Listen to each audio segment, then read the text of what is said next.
Bien que les annonces en éducation aient été faites avant la période des fêtes, nous devons garder en tête le dépôt patronal du 15 décembre dernier.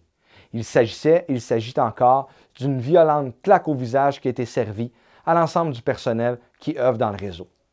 Heureusement, la population a su voir clair à travers les demandes du gouvernement et s'est portée à la défense de l'éducation.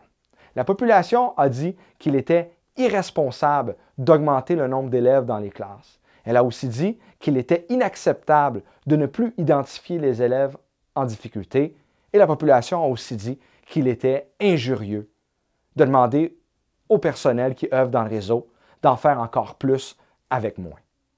Ainsi, pour ne pas que meure cet appui de la population et pour se rappeler entre nous l'importance de notre cause, nous vous invitons, le 19 janvier, à porter fièrement l'autocollant et donner le coup d'envoi à la campagne « L'école publique en danger ».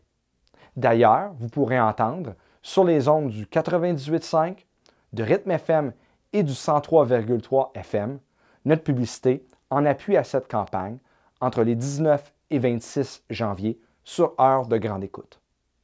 On se laisse donc avec la pub qu'on pourra entendre à la radio et n'oublions pas d'être visible et de porter fièrement notre autocollant le 19 janvier prochain.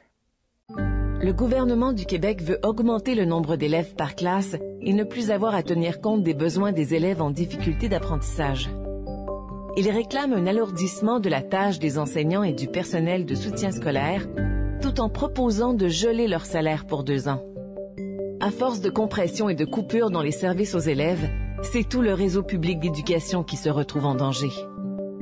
Un message du syndicat de Champlain affilié à la Centrale des syndicats du Québec.